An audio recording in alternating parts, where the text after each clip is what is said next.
everyone's like, oh wow, look, filters. And like you can post something and it stays for 24 hours and it disappears.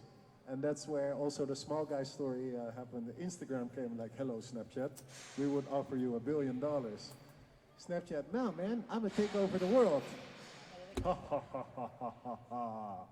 And then the next day, Instagram had stories.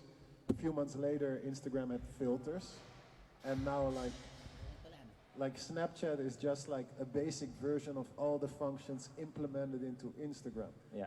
So when you're thinking like about life success in general, don't be stubborn, don't try to be too original. Pay for originality with success. Like make like this we need to put this in the studio. well, it's like if you go to McDonald's, you're like, I'd have a cheeseburger, please. They say, oh, yeah, that'll be $5. I don't have any dollars, but I'm very original. It's like they're not going to give you the cheeseburger.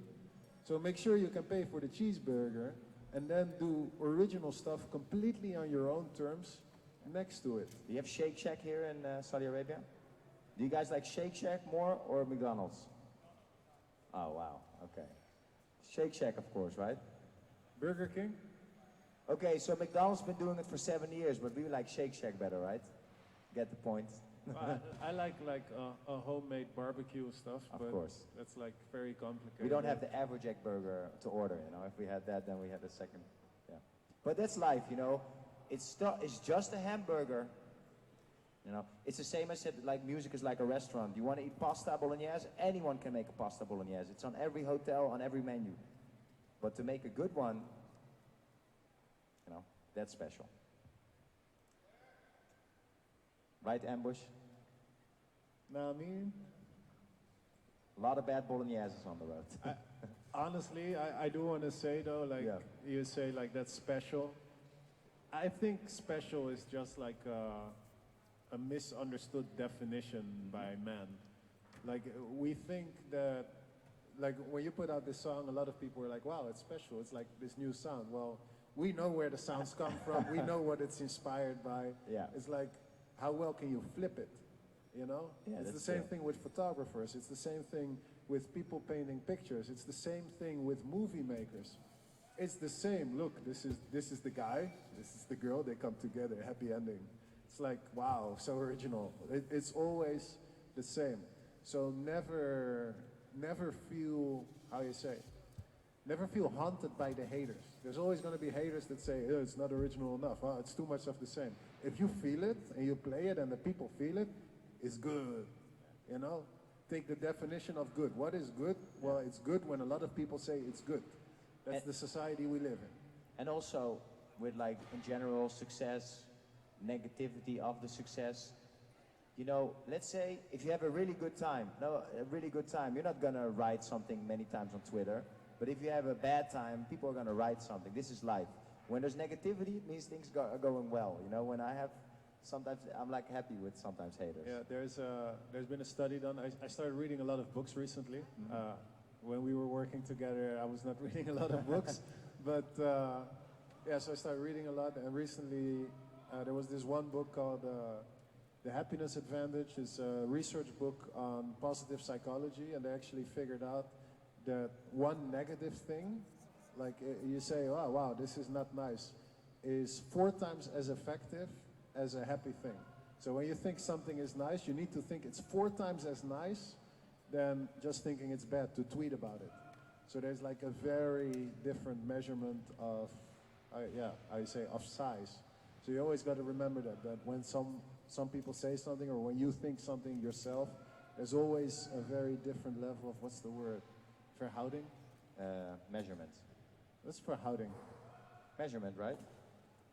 Scale. Scale. Scale. Yeah. That's it. Yeah. This is so important in DJing. I don't know, but you know. Yeah. And also, I think what is important to have positive mindset. You know, when you're on stage, that's contagious. You know, if you're in a bad mood, do 10 push-ups and get in a good mood. You know, no one wants to see a bad mood on stage. Right? I did that before. I've been there. Yeah. But the thing is, though, what's funny? What I learned one time is like when you're pissed and you go on stage and you play music that's sort of like translates that feeling, it's like a cool act. Then it makes sense. But if you go out there and you're pissed and you play calling, and it's like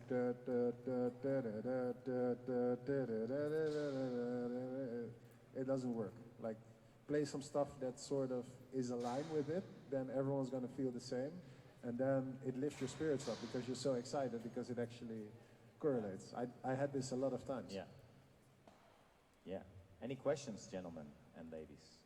Yeah, I have a question. Tell me. Why are you all here?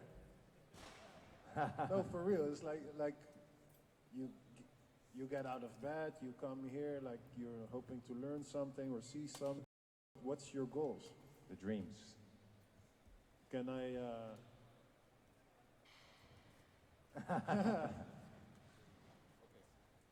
All right. So I'm gonna ask this question that's been going on all over my mind for the past period. Honestly, your family.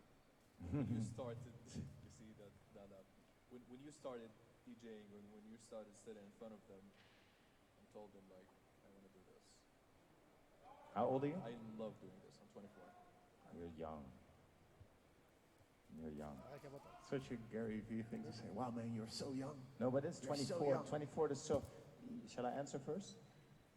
Well, So- age is just a number as far as. So for me, I finished my bachelor degree because my mother was really pissed. You know, I have an Arabic mother, so, you know, I feel for you guys. You know, study is very important. When I finished that, I asked her, yo, Mom, can I try it 1 year, make music? You know, the next 1.5 year, will you support my dream? And she did, you know. Yeah, but I believe, you know, if you have a real clear goal and a plan and you're really focused, you know, they will feel it. But if you're doing it halfway, you know, they're gonna protect you. I didn't hear the question, man. I Oh, don't know how you answered. I just The, heard que- like, the question is like, what does your family think of like when you started your career in general? And That's the question? yeah, Yeah. Okay, yeah, I got super lucky. So, like, we had no money when I was a kid, and my mom was working 2 jobs, but she still tried to stick to her hobby. She was a dance instructor. She had her own aerobic school and whatnot. And then she saved all her money to put me in graphic school. And I was in graphic school for 6 months, and I already had like a small web design company on the side. And I was like, yeah, I'm sorry, but I want to do music. And I told her that, and she looked at me and she was like, hey, oh, well, you should do what makes you happy. So I got lucky with that. I know not a lot of people are that lucky in life, but I think if you like follow your heart and you follow your mind, there's a bigger chance of you becoming happy and your family also accepting it than you doing something you don't like, because you're never going to become good at something you don't like. You know, that you're just going to become okay at that and be very bad at life in general. You're going to be super unhappy. I can somehow relate to that because actually the first one that supported me was my mom, and she got me my first controller when I was 16 years old. So it kind of started from there, but there was always this line with my dad or something that, Yeah. okay, well, you have to focus on the real Well, life, prove get a him 9 to wrong. 5 or something, you know. prove them wrong. Make a song Well- so good that's gonna make you so successful that you're gonna buy them new cars and stuff, and they're gonna be like, wow, how did you do that? By making music. I must say, and I, you know, I always compliment Nick on it. He like definitely paved the way for us with work ethics. Like his work ethics were like, it makes us look embarrassing. You know, I wish to look back on my years when I started to work as hard as here, because I would be, you know, better right now. This guy, you know, he used to work like, yeah, I think you used to work like 15, 16 hours a day, only work and sleep. Yeah, I had this thing, and I still have it. It's like right now I'm very much back into drawing. However funny that is, I'm like designing houses, doing architecture and stuff. And when I do that, I can do that 10 hours in a row. Like I wake up, I grab my iPad, I'm just drawing for 10 hours. And it's the same thing with music. Sometimes now I have to forcefully say, okay, I'm gonna make some music. But then when I'm sitting making music, I go, you know, because it's fun. It's the same thing when I play station. So it's not really a work ethic, it's more so making sure that your work is the thing you love doing the most. or one of the things you love doing the most? But I feel like you do what you do well. What I can learn from is you really close the world. You're like really locked in. Sometimes yes, sometimes no. Yeah. You feel that changed in the years? The thing is, like, you just gotta really quit caring about what society thinks, you know? Like, you get an email, you're supposed to reply. I'm not gonna reply, I don't care. I'm not gonna pretend I like you, you're a business guy, whatever, you know? Sometimes they say, hey, can you please reply to my email? I already sent it 3 days ago. Then I'm even more not gonna reply because I don't care. Yes, but what about your career? Screw my career, I don't care about my career. You know, I had my career, and I'm lucky that I still have more of a career, but I never did this to have a career. I did this because I like making music, you know? And it's nice that now I'm also making some money with it, but that's not the reason why I started making music. When you think about it, back in the day when we became DJs, like, there was no festivals like this. There was no Tomorrowland. There was no 100,000 people events. There was no so many people buying a ticket. Like, we went to DJ for Gas money. gas money, you know, because we loved DJing. And we didn't get it paid at all, right? We didn't even get the gas money paid, I believe. Sometimes we did not get the gas money. The first gig I took was 6 nights a week, 8 hours a night, for 200 euros a week. And I got a little... I was the coolest guy there. I was like getting my own groceries and stuff, and, you know, and sometimes I could get a sandwich, but it wasn't about that. It's about doing what you love. And if you really become good at doing what you love, then it becomes easy to try and turn it into a business, because you're gonna love doing that too, like in corporate stuff, whatever. But yeah, so we have to go soon because I have a plane waiting that's gonna take me to Europe to do some other stuff. But I really want to know, like, so I know now why you're here, but like quickly, without a mic, can we start there and just say like why you're here, and maybe we can give some answers out, because no mic. You can just say it out loud, like, why are you here? Cool. You? Hi. Yes.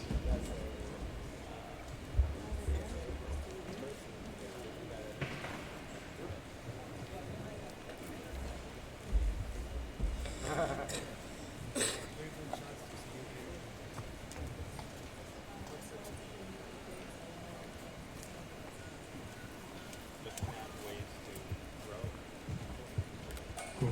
So, DJing, loves music, is here to sort of see me. New DJ, grow. So, very big, quick, basic tips. If you want to grow in any kind of way, look at how other people grew and look at the people that inspired them to grow. It's very easy now with YouTube, Instagram. You have all these influencers, like I just mentioned, Gary V, who's has a very snappy way of talking, like at Gary V or something. But he delivers great information that's applicable in any kind of circumstance. Then he is inspired by other people, then find out who those people is he is inspired by, and find out what they say, find out what books they wrote. But this is like life stuff in general, you know, like just inform yourself. Take the things that you want to know more of for yourself, about yourself, like life hacks. Like, I'm not successful with this thing I'm doing. How do I become successful with it? Well, then just think about it, Google it. Just to start, Google that and look as much as you can find. You have Tom Billions. I have the what? Tom Billions. What is that? Tom Billions. He's similar than Gary Vee, the same. Oh, okay. I don't know. Tom Billion, I think. I don't know. There's a lot of guys on the internet, and these guys, like, they have like massive companies, but it's more so about life stuff in general. Like, when it comes to DJing, the simplest thing, like, you just gotta think of the basics. You want to DJ more, or you want to DJ better? Okay, so better is like, depends on what you see. Better, more scratching, more sampling, more production. If you want to DJ more, you gotta sell more tickets. How do you sell more tickets? Make people think they should buy a ticket for you because it's going to be the best time and it's going to be cool when they tell their friends they saw you play. And the only way to do that is by either producing music or what? Yeah. or saying very cool stuff on social media that makes people want to go see you. Like that's why you have a lot of actor DJs. Can't really DJ especially, but like yeah, there's the guy from what's the show Game of Thrones. Okay, he DJs? That guy DJs. Oh, yeah, the big guy. Hodor. I also think it's important to study the market, see where there's opportunities. Because for me, you know, Nick signed me. I used to be signed to Nick in 2010.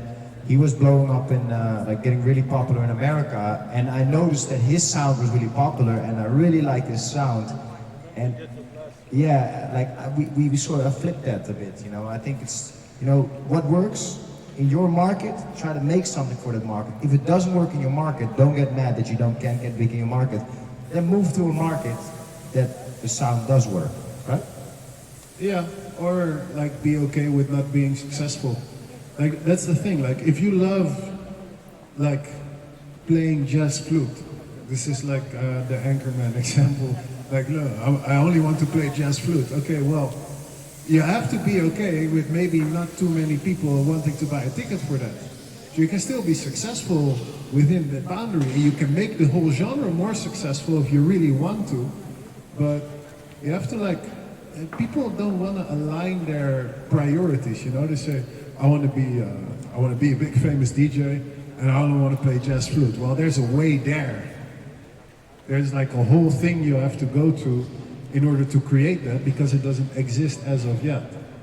So it's like if you love hip hop and you only want to play hip hop, decide for yourself. Do I want to be a big DJ or do I want to be a hip hop only DJ? Like those are the things that are reality right now. Okay, so right now it's bigger than that because you do have very big hip hop DJs. But they're producers, you know. Yeah, they're mostly producers. Metro Boom and all this guy. And there's also DJs that are not producers. There's a lot of DJs that just steal other people's records or buy them or hire them. Which, like, initially, like, when it comes to the creative, I think that's kind of whack. But you cannot knock their hustle because they're doing a great job and they credit the people. So if you actually look at the records, you see who the producers are, you know, and they just put it together. And I think like, yeah, if we put a fart here, then it's going to make the song sound better and we put my name on it because it's going to sell more records. It's a hustle. Yes. And if you only want to DJ, you don't care about being a producer, there's nothing wrong with doing that. Don't lie to your fans though, they'll kill you alive, you know, like, they don't like that stuff. But if you're honest about it, they'll respect you. I like the music you represent. Yeah. I like the beats you present to me. I don't care that you make them or not, as long as we have an honest relationship. That's what fans want. They want an honest relationship. And they're very smart. Don't think you can like outfool them. Well, what's the guy's name? Ghost producer? From Suriname. I forgot his name. He lives there now. Marta Vorek. You know, like that's a guy that Ghost produced half of the entire EDM industry. And that's like the thing, I think, also with a lot of new producers that are upcoming that don't have as much success as they claim they should have, or it doesn't align with their chart success. Just because you make a great song does not mean you will get fans. Like, the reason Fadil has a lot of fans now is because he made 50 songs. And not every song was as successful, but it's a part of a story. You know? You see so many people now that make one good song, two good songs, and they don't really get nothing. And if they don't do social media, like, you're not going to be a fan of just one song guy. You know, like, oh wow, that one guy did this one song. He must be a nice guy or a great guy. You don't know that through one song. You need to hear like 10 songs to think like, wow, I like all that stuff. I'm going to be a fan. It's also a style, right? You know, when I'm on a festival together with Afrojack, I know what Afrojack represents. I know what I represent, and I know like, oh, it's good for me to play before Afro. He's high energy, it's crazy. We know that, you know, that's Afrojack, that's Rehab, and I think that's important. You know, Afrojack is a certain sound, high energy, keeps the pace rolling, great visuals, lights, everything. I am what I do, so, you know, that's why you get fans. Like, we know Afrojack's, you know, why is Afrojack? Hey. Also, what I want to say one more thing. So I also think you have to look at the competitive level, right? If you want to be main stage 1 o'clock, 11 o'clock of Tomorrowland, trust me. Have you ever closed Tomorrowland? One before, man. Anyways. One before. Yeah. That's huge, because there's only one slot a year, right? So if you want that slot, that's going to be difficult. You're going up against giants. But, you know, sometimes along, a very smart DJ comes, and, you know, as smart, I mean, like, if you make a genre that still works on the stage, but is not clashing with the big guys, you know, you're gonna be booked a lot. Don Diablo. Yeah, or Oliver Heldens. Yeah. It's like, that's the great thing for them. Like, they have a certain style that's perfect for 4 p.m. Like, if, that's kind of the thing. Like, if a deal would have exactly the same energy and like bleepy main stage, hard stuff, back to back, like, they're gonna put you at the main stage at like 3 or 4 p.m. That's like weird, because then people are just like waking up, and you see it on so many festivals. Yeah, it's people scary. going hard too early, Especially so they young put him guys. on the second stage at the same time, because then it works music-wise. Yeah. So, this, yeah, you know. But I wanted to give you back one more thing. You said like you want to be a better DJ. Anyone want to be a better DJ? Okay, so start by defining better. That's like better is different to everybody. More scratching, more skills, better records, having more fun, selling more tickets. What's the concept of better? So once you figure that out for yourself, then you can literally see what you can improve on. And when it comes down to skill, go to YouTube. Look what all the buttons do. Look at people using those buttons in a way. If you see every video of every skilled DJ using the fullest extent of the DJM and the CDJs, you know how to do the same tricks. So then technically, you can be as skilled by just practicing. When it comes down to having a better playlist or making a better track selection or reading people better, watch interviews about people, from people that are great at this, you know? If you wanna make mashups, Google how to make mashups, YouTube, check the playlists. Like, I'm already where I am, you know? I'm good. And I still have every set of Tomorrowland 2017 and 18 on a hard drive. So when I'm on the plane, I can see. I don't have to go to YouTube. When I'm on the plane, I can just look at everybody's set and see like what worked, what didn't work. I'm watching Charlotte de Witte's set at Tomorrowland to see which techno records she played that the people that don't necessarily get techno did get. You know, so the main stage crowd was like, oh, they like this. So I can implement some of the stuff that I love, I personally love techno, in my main stage set at Tomorrowland and not have it being sounding weird. So, But that's studying, you know? yeah, it is studying. But that's the thing, like, we study. That's how he got his success, that's how I got my success. I think we study a lot, you know? It's like, when a big festival comes, every set, look at the IDs, what I many times do, I rename them.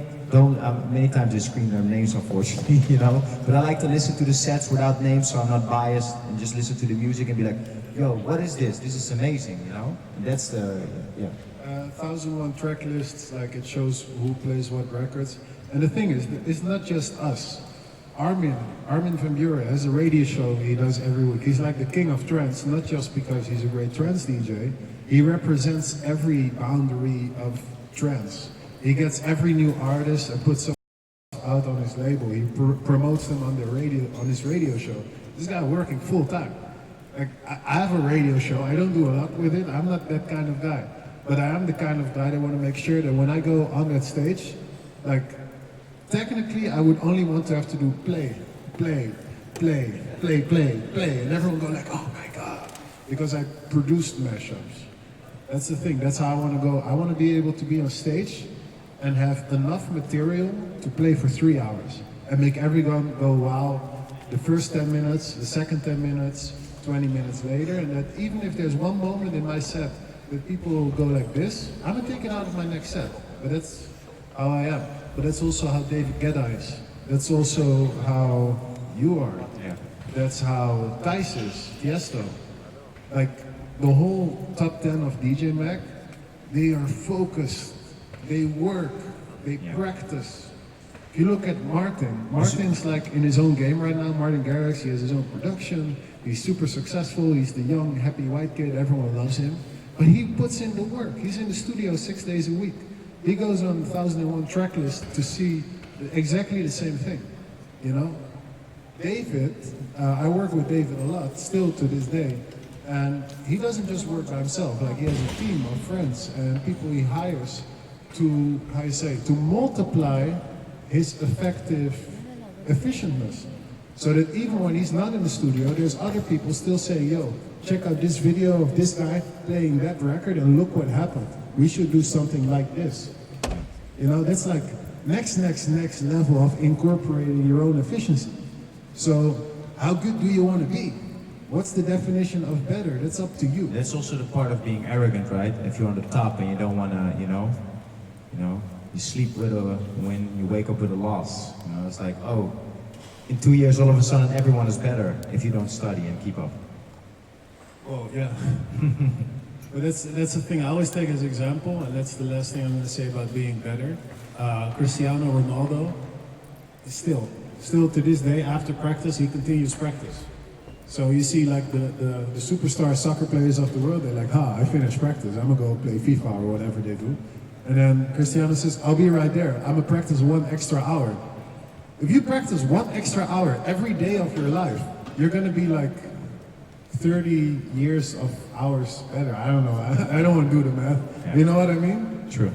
So it's the same thing he was saying earlier that I heard from one of my colleagues. You were talking about kickboxing.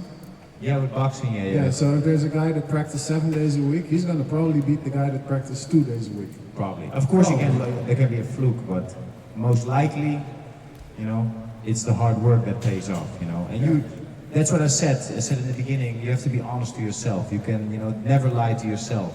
If you want to have success, then you have to be honest that you have to work hard. Don't think after 3 hours, this was good, I worked hard.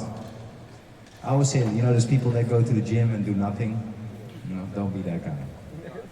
Just don't go to the gym. Then it's better not to go and do something else.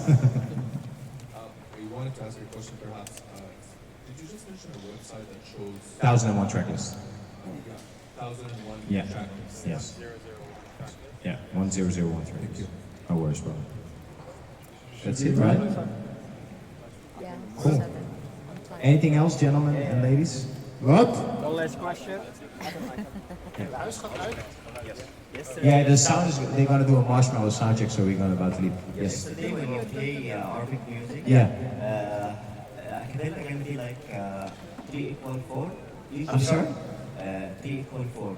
English music, Yeah. rocks, you're gonna play EDM. Usually. Oh, with the time code, the 1, 2, 3. Yeah. Yeah, I saw that in the build-up, so I was like, you know, sometimes when it's a 1, 3 in the build-up, and then I switch over. That's why I'm building up slowly. That's why the build-ups are quite long, because if you do that right away, it feels very weird. Yeah. But I would not recommend making EDM music in 1/3. Wakanda?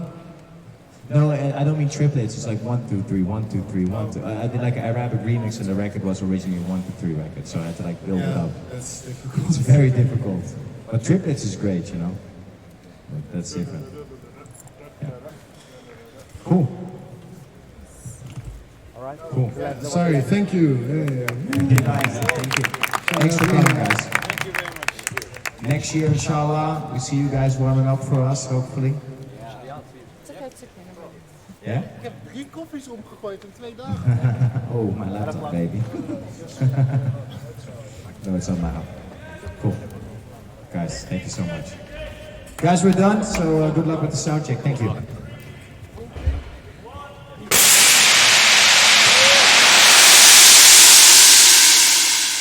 that's how you become a DJ.